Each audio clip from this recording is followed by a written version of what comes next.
अस्सलाम वालेकुम फ्रेंड्स, कैसे हैं आप। उम्मीद करती हूँ आप बिल्कुल खैरियत से होंगे। आज जो रिश्ता है फ्रेंड्स बहुत प्यारा सा है जिसके बारे में मैं आपको बताऊंगी। लेकिन फ्रेंड्स रिश्ते की डिटेल्स की जानिब जाने से पहले उस भाई को मुबारकबाद देना चाहूँगी जो कि रिश्ते के लिए सिलेक्ट हैं। नाम उनका नवीद है और ये जो है नोएडा के रिहायशी हैं। बहुत बहुत मुबारक कि आपके रिश्ते की सिलेक्शन हो गई है हमारी पूरी टीम की तरफ से। अच्छा तो फ्रेंड्स आज का रिश्ता जो है बहुत ही प्यारा है। लड़की का नाम फ्रेंड्स हानिया है, बेवा है और इसका कहना है कि मेरे घर वाले जो हैं 61 साल के बूढ़े से मेरी शादी करना चाहते हैं और इसका ताल्लुक जो है हज़ारा से है। हज़ारा की जो है रिहाइश है इसकी। अगर फ्रेंड्स आप में से इसको कोई पसंद करता है तो अपना बायोडाटा जल्द अज जल्द सेंड कीजिए।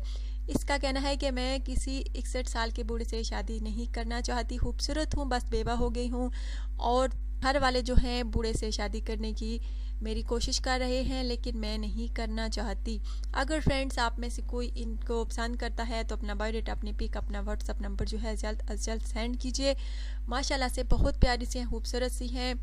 बस इसके घर वाले यही बार बार इसको कर रहे हैं कि कह रहे हैं कि 61 साल के बूढ़े से शादी कर लो। अब बेवा से कौन शादी करेगा। गलत सोच है फ्रेंड्स उनकी। माशाल्लाह से खूबसूरत हैं और बेवा हो गई हैं तो बस अल्लाह का हुक्म था कि इनके शोहर की डेथ हो गई है, अब दोबारा शादी कर सकती हैं। तकरीबन 2 साल हो गए हैं इनके शोहर की डेथ हुई है। अगर आप में से कोई इनसे शादी का ख्वाहिशमंद है तो ज़रूर रब्ता कीजिए। आई होप फ्रेंड्स आज का रिश्ता जो है हमेशा की तरह आपको ज़रूर पसंद आया होगा। वीडियोस को लाइक और शेयर करना हरगिज़ न भूलिएगा। चैनल को सब्सक्राइब कीजिएगा। अपना ढेर सारा ख्याल रखिएगा, दुआ में याद रखिएगा। Take care.